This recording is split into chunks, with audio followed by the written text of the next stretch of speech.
దోస్తులు welcome back to my channel S3 explores. ముందుగా అందరికీ బిలేటెడ్ కార్తీక పౌర్ణమి మరియు దీపావళి శుభాకాంక్షలు.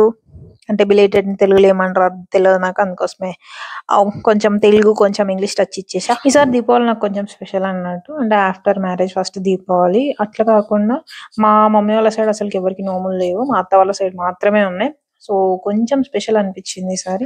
నోము ప్రాసెస్ అనేది ఇప్పుడు వీడియో తీసినంత ఈజీ అయితే కాదు. 3-4 రోజులు, కనీసం వారం రోజుల ముందు నుండే ఇల్లు మొత్తం క్లీన్ చేసుకోవాలి. ఇంట్లో ఉన్న చిన్న చెంచా కాంచెలు క్లీన్ చేసుకోవాల్సి వస్తుంది. సో ఈ వర్క్ లో మాత్రం నేను అసలు ఇన్వాల్వ్ కాలే, అంటే క్లీనింగ్ ప్రాసెస్ లో. ఎందుకంటే నా ఆఫీస్ వర్క్ చేయబట్టి తీరా దీపావళి రోజు పోయినాం, దీపావళి తెల్లారి మేము నోముకున్నాం. So okay, this is a part. ఇంకొకటి ఏంటిదంటే, కొత్తగా పెళ్ళైన పెళ్లి పిల్ల కానీ పెళ్లి కొడుకు అని ఉంటారు కదా, వాళ్ళకి ఫస్ట్ దీపావళికి ఇంట్లో, అంటే అమ్మ వాళ్ళ ఇంట్లో, ఇప్పుడు మా మమ్మీ వాళ్ళ ఇంట్లో భోగి స్నానాలు చేయించి కట్నాలు కప్పి అత్త వాళ్ళ ఇంటికి పంపించాలా. కాకపోతే అప్పుడు ఏదో రోజులు మంచి లేవు అని చెప్పేసి తర్వాత బట్టలు పెట్టించుకున్నాం, కానీ భోగి స్నానాలు మాత్రం మా మమ్మీ వాళ్ళ ఇంట్లో చేసినాం. దాని తర్వాత నెక్స్ట్ డే ఇది నోము ప్రాసెస్ అన్నమాట. ఈ నోములో కూడా దీపావళికి నోముకునే, అమావాస్య రోజు నోముకునే నోములకి 2 రకాలు ఉంటాయి, రాశి నోము అండ్ ఎంపిక నోము అని. రాశి నోముకి నేను వేరే దగ్గర చూసిన ప్రకారం అయితే రాశికి ఆది దేవత ఆరు గ్రహ దేవత ఉంటది. సో దాని ప్రకారం రాశి నోము చేస్తారు. బట్ మా మామయ్య చెప్పిన ప్రకారం అయితే అది సర్నేమ్ ని బట్టి వస్తుంది అని అన్నాడు. బట్ నాకు ఇంకా క్లియర్ గా తెలియదు, అంటే రాను రాను ఇంకా నేను తెలుసుకోవాల్సి ఉంటది వీటి గురించి. ఇంకోటి ఎంపిక నోము. ఎంపిక నోములో పర్టికులర్ గా 21 ఉండాలి. ఏ నైవేద్యాలు చేసినా, ఏమైనా ఆకులు దేవుడి దగ్గర పెట్టినా, పండ్లు దేవుడి దగ్గర పెట్టినా కూడా 21 రకాలు, ప్రతి ఒక్కటి 21 రకాలుగా పెట్టాలంట. బట్ ఈ రాశి నోముకి, మేము నోముకున్న నోమేమో రాశి నోము. ఈ నోముకి, అదే ఈ రాశి నోముకి మాత్రం పర్టికులర్ గా ఏం లేదు. 5 రకాల నైవేద్యాలు మాత్రం ప్రిపేర్ చేసిండ్రు. బూరెలు, గుమ్మడికాయ స్వీట్, కాకరకాయ పెసరపప్పు, ఇంకొకటి ఆవు పెరుగు, ఇంకొకటి ఏమో ఉన్నాయి ఇక్కడ చూపిస్తున్నాయి. సో మొత్తం అయితే 5 రకాల పచ్చన్నం. సో మొత్తానికి అయితే 5 రకాల నైవేద్యాలు నోములో పెట్టాల. నైవేద్యాలు 5 రకాలు పెట్టిన తర్వాతకి ఇక్కడ చూపించిన విధంగా పందిరి వేసుకోవాలి. నోముకోవడానికి పందిరి వేసుకోవాలి. దాని తర్వాత దీనికంటే ముందు వెనకాల పొప్పడి చెట్టు వేయాలా. ఇక్కడ కనిపిస్తున్న చెట్టు నేనే వేసిన ఆ రోజు. నోము ఇదైతే తరతరాల నుండి వస్తున్న నోముని పట్టుకొని మళ్ళీ కొత్తగా నోముకుంటారు. సో ఇప్పుడు ఇంట్లోకి 2 అన్నదమ్ములు ఉన్నా, 3 అన్నదమ్ములు ఉన్నా సరే, అమ్మ వాళ్ళ ఇంట్లో నుండి తెచ్చుకున్న నోముకి అది పెద్దోళ్ళ ఇంట్లోకి వెళ్తారంట. ఇప్పుడు నడిపి వాళ్ళు కానీ, చిన్న వాళ్ళు కానీ అట్లా ఉంటే, ఇంట్లో ఆడబిడ్డలు ఎవరైనా ఉంటే వాళ్ళు చిన్న గోల్డ్ ఏదో చేపించి వాళ్ళకి కొత్తగా నోము పట్టిస్తారు మళ్ళా. సో ఇక్కడ ఒక పట్వా ఉంటది, దాంట్లో అది తీసి దాని తర్వాతకి పసుపు కుంకుమ బుక్కవులాలు, ఇంకా మెడ అంటే భుజం పైన ఒక నోము తాడేసుకొని ఈ పూజ అవుతున్న కొద్దీ ముడులేయాలన్నమాట. దానికి అవన్నీ కలిపి ఆ పటవలో పెడతారు. సో ప్రతి సంవత్సరం అవి బయట పడేయకుండా అదే పటవల ఉంచి మళ్ళీ నెక్స్ట్ నోముకి తయారు చేసుకోవాలన్నమాట. ఇప్పుడు ముడ్లేసే ప్రాసెస్ అని చెప్పిన కదా, ఇది కొంచెం సిమిలర్ గా నాకు వరలక్ష్మి వ్రతంలో మనం తోరం కట్టే విధానం ఉంటది కదా, అట్లా అనిపించింది. ఎందుకంటే నేను ఈ ఇయర్ వరలక్ష్మి వ్రతం చేసుకున్నా. సో అప్పుడు 9 వరుసలుగా దారాలు పేని దానికి 9 ముళ్ళేసి దాని తర్వాత దాన్ని నేను కంకణంగా చేతికి కట్టుకున్నాను అనమాట. సో ఇది కొంచెం సిమిలర్ అనిపించింది. ఇక్కడ గౌరమ్మని చేసుకొని రవికమల పువ్వు మలిపి దాని తర్వాత దాని మీద తమలపాకులు పెట్టి, ఇదంతా ఇనిషియల్ ప్రాసెస్ అన్నమాట నోముకి ముందు.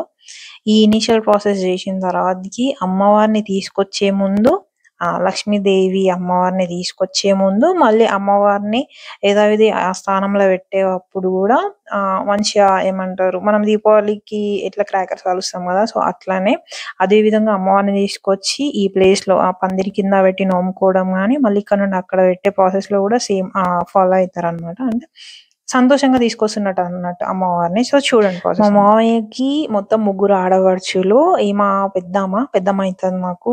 తర్వాత మధ్యలో అమ్మ కూడా వచ్చింది. సో ఇంటికి వచ్చిన ఆడపిల్లలకి ఫస్ట్ కుంకుమ ఇచ్చి, ఆడపిల్లలని కాదు ఎవరికైనా ఇంటికి వచ్చిన పెద్దవాళ్ళకి ఎప్పుడైనా కాళ్ళకి నిలిచి కుంకుమ పసుపు పెట్టడం ఆనవాయితీ. సో అది కూడా ఫాలో అయినా. ఇక్కడ కనిపిస్తుంది కదా, ఇది అన్నమాట నోముకుండ. ఇందులో ప్రీవియస్ గా చేసినవి ఉన్నాయి అన్నమాట. ఇది కూరాడుకుండా.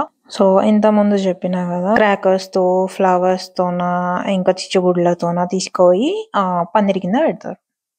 కొత్తగా పెళ్ళైనోళ్ళు ఈ నోము నోముకోవచ్చా అంటే, వాళ్ళకి వాళ్ళ అత్తమామలు పట్టియాలి ఫస్ట్. దాని తర్వాతనే వీళ్ళు నోముకోవడానికి చాయిస్ ఉంటది. బట్ ఆల్రెడీ అత్తమామలు పట్టించి వాళ్ళు ఇండివిడ్యువల్ ఎవరికి వాళ్ళు అంటే అన్నదమ్ములు ఎవరైతే ఉంటారో ఎవరింట్లో వాళ్ళు చేసుకుందాం అనుకుంటే మాత్రం పెద్దవాళ్ళకి నోమెళ్తది యాజ్ యూజువల్.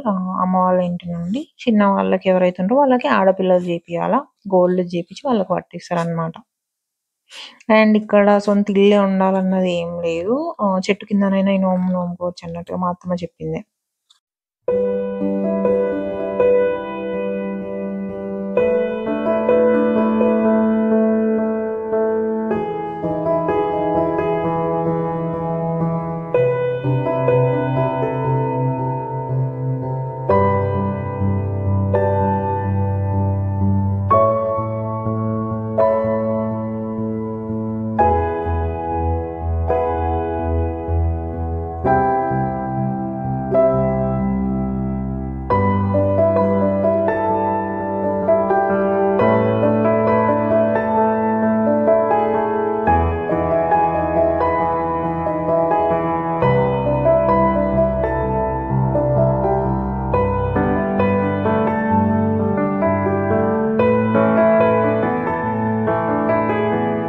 సో, లక్ష్మీ అమ్మవారిని పెట్టిన తర్వాతకి పసుపు, నూనె రాసి మంచిగా బొట్లు పెట్టి లోపలున్న అంటే ఇంతకుముందు సంవత్సరం పెట్టిన అవన్నీ ఉంటాయి కదా! తాడ్లు గాని, అక్షింతలు గాని ఏవైనా సరే అవన్నీ తీసి కింద పెడతారు. అంటే అక్కడ ఏసిన ఇస్తరాకు మీద పెట్టి దాని తర్వాత వెనకాల బియ్యం పోసినాం కదా! అక్కడ మళ్ళీ ఈ పట్వాన్ని పెట్టి నోము ప్రాసెస్ అనేది స్టార్ట్ చేస్తారు.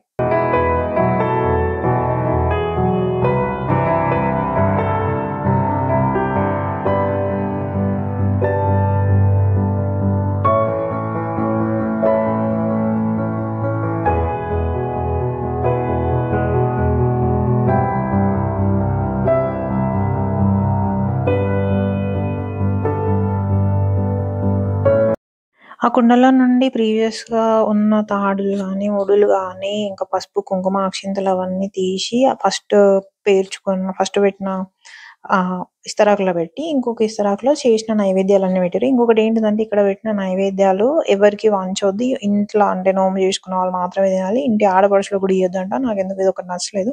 ఇఫ్ ఇన్ కేస్ మీరు గానీ ఎవ్రీ ఇయర్ నోము చేసుకునే వాళ్ళైతే కామెంట్ సెక్షన్‌లో చెప్పండి. అంటే ఎందుకు ఇయ్యొద్దు వేరే వాళ్ళకి ఈవెన్ ఇంటి ఆడపడుచులకైనా ఎందుకు ఆ ప్రసాదం వంచొద్దో చెప్పండి. మొత్తం అరేంజ్‌మెంట్స్ అయిపోయిన తర్వాత మా అత్త, మామయ్య నోము పైన కూర్చున్నారు. అయ్యగారి కోసం మస్తు వెయిట్ చేసినాం. బట్ ఇంకా లేట్ అయితది అనేసరికి మా పెద్దక్క అంటే మా మామయ్య అన్న, కోడలు అక్కనే కథ పుస్తకం ఉంటే బుక్ ఉంటే చదివేసింది. నాకు చదవమని ఇచ్చిండ్రు. కాకపోతే అది మొత్తం సంస్కృతంలో ఉండేసరికి నేను చదవలేకపోయినా.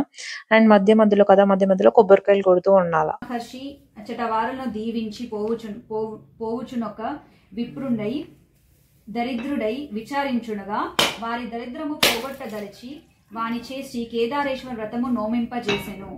అంతనా బ్రాహ్మణునకు 2 కుమార్తెలు కలిగిరి. అందు పెద్దది పుణ్యవతియును, చిన్నది భాగ్యవతియును పేరొందెను. అష్టైశ్వర్య సంపన్నులై ఉండిరి. వారిలో పెద్దది నోము మొత్తం కంప్లీట్ అయినాక మంగళహారతి పాటతోన ముగింపు పలుకుతారు. కథనేమో మా అక్క చెప్పింది, మంగళహారతి పాటనేమో మా చెల్లె పాడింది. నెక్స్ట్ ఇయర్ హోప్ఫుల్లీ నేను చేయాలనుకుంటున్నా ఈ రెండు.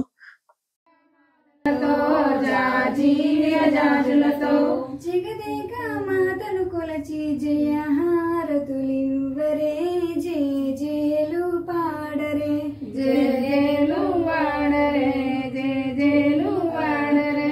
కుందనాల వైభవ లక్ష్మికి కుంకుమాలు దిద్దరే, కుందనాల లక్ష్మికి కుంకుమాలు దిద్దరే. నోము రోజు నైట్ అన్నమాట ఇది. నేను క్రాకర్స్ వేసిన ఇంటి ముందు.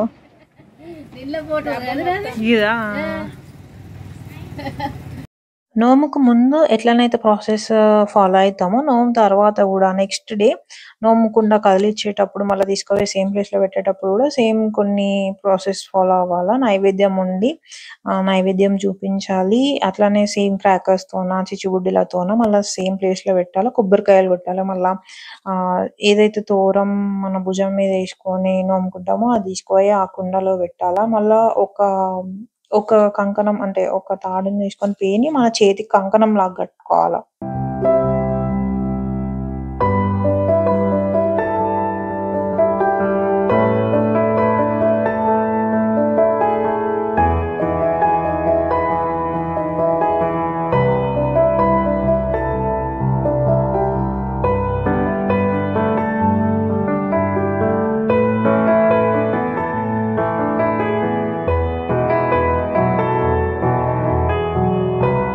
సో ఇక్కడ వేసిన అక్షంతలు, పసుపు, కుంకుమ, బుక్క గులాలు ఇవన్నీ కలిపి కొంగులో వేసుకొని దేవుడి రూమ్ కి అట్లానే పందిరి దగ్గరికి 5 సార్లు తిరిగింది. ఇక్కడ మా అత్తమ్మ చూపిస్తుంది వాళ్ళ ఆడపడుచులు ఏదైతే గోల్డ్ చేపించినారో.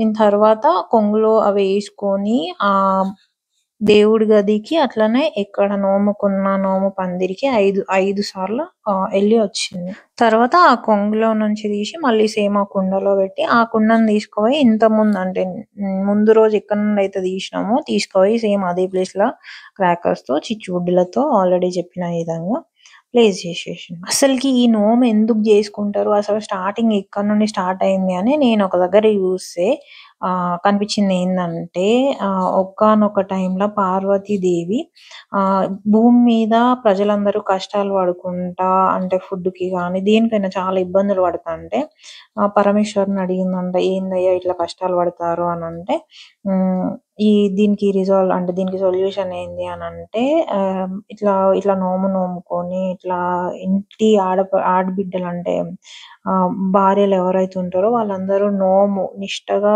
ఇవన్నీ చేస్తే అవన్నీ తొలగిపోతాయి అని చెప్తే అప్పుడు పార్వతీదేవి హిమాలయాలకు వెళ్ళి నిష్టగా అంటే అందరి క్షేమం కోసం పార్వతీదేవి చేసింది. అట్లనే ఇంట్లో ఉన్న ఆడపడుచులు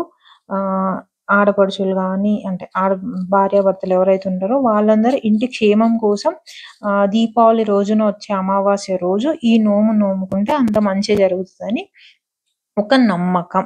అంటే ఇంత నిష్టగా ఇవన్నీ నియమాలు పాటించి చేస్తారు కాబట్టి ఇక అది నమ్మకం బట్టి ఉంటది. సో ఏదైనా మన మంచి కోసమే, దేవుడు ఎప్పుడైనా ఏది జరిగినా సరే మనతోనే ఉంటాడు అనుకోవాలి, ఉంటాడు కూడా.